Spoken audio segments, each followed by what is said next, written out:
అందరికీ నమస్కారం అండి. కంచె చేను మేసినట్లుగా ఉంది చంద్రబాబు నాయుడు గారి వ్యవహార శైలి. చంద్రబాబు నాయుడు గారు ఏమంటున్నారు? వైఎస్ఆర్సీపీ వాళ్ళు ఫేక్ ప్రచారం చేస్తూ ఉన్నారు, కాబట్టి ఇటువంటి వాళ్ళ మీద కఠినమైనటువంటి చర్యలు తీసుకుంటాను, సోషల్ మీడియాలో వచ్చేటటువంటి ఫేక్ పోస్టులన్నిటి మీద కఠినమైనటువంటి చర్యలు తీసుకుంటాను, అవసరమైతే జైలుకు పంపిస్తాను అని చెప్పి చెప్తా ఉన్నారు కదా. మరి తన అధికారిక ట్విట్టర్ అకౌంట్లో, తెలుగుదేశం పార్టీ అఫీషియల్ ట్విట్టర్ అకౌంట్లో పచ్చి అబద్ధాలను ఎట్లా పెడతారండి?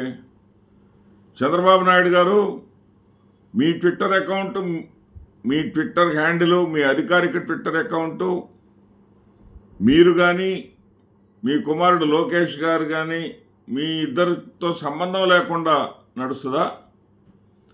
లేదా దానిని మానిటర్ చేసుకునేటటువంటి వాళ్ళు మీరు నియమించిన వాళ్ళు కాదా?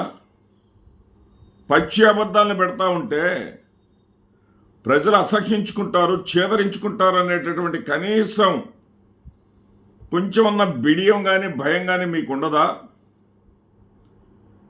జగన్మోహన్ రెడ్డి గారు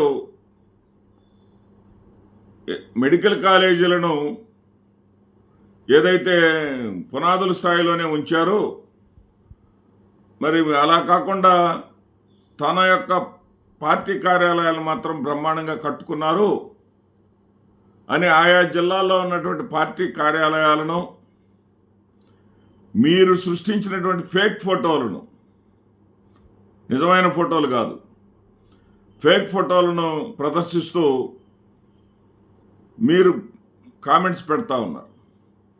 మొత్తం 17 కాలేజీల మీద పెట్టారు. 17 కాలేజీల మీద ఇండివిజువల్గా దానికి సపరేట్గా పెట్టారు. ఒక పచ్చి అబద్ధాన్ని పోస్ట్ చేశారు. అక్కడ పులివెందుల కళాశాల పనులు పూర్తయి ఉంటే పునాదుల్లో ఉన్నప్పుడు ఫోటోను ఒకదాన్ని పెట్టేసి ఆ కడప జిల్లాలో ఉన్నటువంటి వైఎస్ఆర్సీపీ కార్యాలయాన్ని పోస్ట్ చేశారు. ఇంత పచ్చి అబద్ధాన్ని ఎలా చెప్తారు మీరు? అసలు ప్రభుత్వ మెడికల్ కాలేజీలకు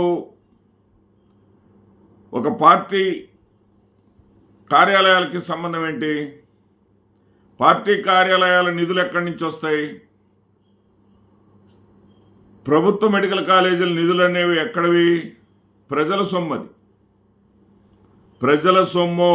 చంద్రబాబు నాయుడు గారు ప్రజలను తప్పుదావ పట్టించాలి, టాపిక్ డైవర్షన్ చేయాలి అని మీరు చేసేటటువంటి కుట్రలు, కుళ్ళు, కుతంత్రాలు ఇలాగే ఉంటాయి. పార్టీ ఆఫీసులు ఎవరు నిర్మిస్తారు? పార్టీ ఆఫీసు పార్టీ నిధులతోటి నిర్మించుకుంటారు. పార్టీ ఆఫీసులు అనేవి ఆయా ప్రాంతాల్లో ఉన్నటువంటి పార్టీ నేతలు ఇచ్చినటువంటి విరాళాలతోటి నిర్మిస్తారు. వాటికిను ప్రభుత్వ నిధులతోటి నిర్మించేటటువంటి భవనాలకి సంబంధం ఏంటి? ఇదే యథార్థం అనుకుందాం. మీరు పోస్ట్ చేసినటువంటి జగన్మోహన్ రెడ్డి గారు మెడికల్ కాలేజీల కన్నా తన పార్టీ కార్యాలయాలకు అధిక ప్రాధాన్యం ఇచ్చారు అనుకుందాం. మీరు చేసిన పని ఏంటయ్యా? మీరు చేసిన పని ఏంటి? మంగళగిరిలో మీ పార్టీ కార్యాలయం విరాజిల్లుతున్నది కదా. ఒక దశాబ్ద కాలంగా ఎప్పుడో మీరు పనులు పూర్తి చేసుకున్నారు కదా. అది కూడా ప్రభుత్వ భూమిని కేటాయించుకొని మరి హైవే పక్కగా రోడ్ ఫేస్గా మీరు బ్రహ్మాండం వంటి భవనాన్ని నిర్మించుకున్నారు కదా. మరి అదే సమయంలో అమరావతి అంతా గుంతలమయంగా ఎందుకుంది? ఐకాన్ సిటీ పునాదుల్లోనే ఎందుకు ఆగిపోయింది? ఐకాన్ భవనం అని పెట్టారా మీరు? ఐకాన్ టవర్స్ అని. ఐకాన్ టవర్స్ పునాదులతోనే ఎందుకుంది? ఆ పోస్టులు వీళ్ళు పెట్టలేరా వైసీపీ వాళ్ళు?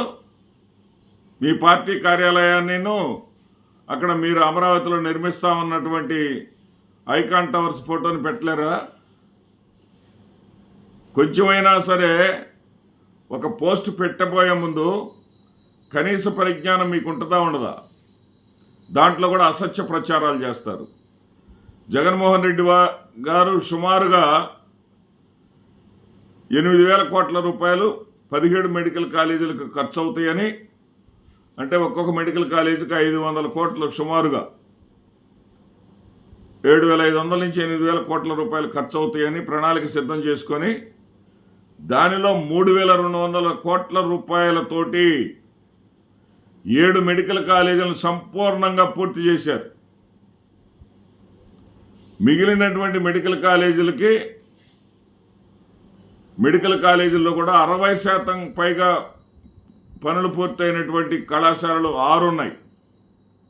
ఈ 13 పోతే కేవలం 4 కళాశాలలు మాత్రమే 60% లోపుగా పనులైనవి ఉన్నాయి. ఈ వాస్తవాలను పక్కన పెట్టేసి జగన్మోహన్ రెడ్డి గారు 8,000 కోట్ల రూపాయలు ఖర్చు ఉన్నటువంటి మెడికల్ కాలేజీలకి కేవలం 496 కోట్లు ఖర్చు పెట్టారని ఒక అబద్ధపు ప్రచారాన్ని, అసత్యపు ప్రచారాన్ని ప్రజల ముందుకు తీసుకొస్తున్నారే. మీకు కనీసం సిగ్గనిపించదా? 496 కోట్లతోటి 7 మెడికల్ కాలేజీలు ప్రారంభించబడతాయా?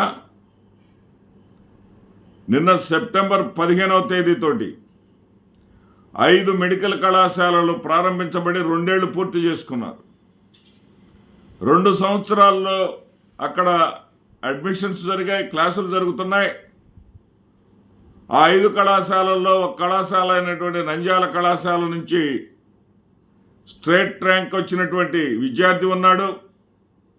అయినా కానీ అబద్ధాలు చెప్పడానికి అచ్చోసినటువంటి అబద్ధాల మీద ఆధారపడి అధికారంలోకి వచ్చాం, ఆ అబద్ధాలనే కొనసాగిద్దాం అంటే, అదే ఆలోచనలో మీరు కానీ ఉంటే మిమ్మల్ని అధపాతాళ లోకానికి తొక్కేయటానికి ప్రజలు కూడా సిద్ధంగా ఉంటారు. ప్రజలు మౌనంగా ఉన్నారనుకోబాకండి. ప్రజలు ఎప్పుడు అవకాశం వస్తే ఆ రోజున మిమ్మల్ని అధపాతాళంలోకి తొక్కేస్తారు. ఎంత స్థాయిలో మీరు ఈ మెడికల్ కళాశాలల విషయంలో మీరు ఎంత నోరు మూసుకుంటే అంత మంచిది. ఈ మెడికల్ కళాశాలల విషయంలో మీరు ఇంకా ప్రజలను తప్పుదోవ పట్టించగలము, ప్రజలకు అబద్ధాలు చెప్పగలము. సాక్షాత్తు మీ ఎంపీ పెమ్మసాని మీ ఈవీఎంలు మేనేజ్ చేశాడనేటటువంటి పేరు ప్రజల్లో ఉంది అతని మీద.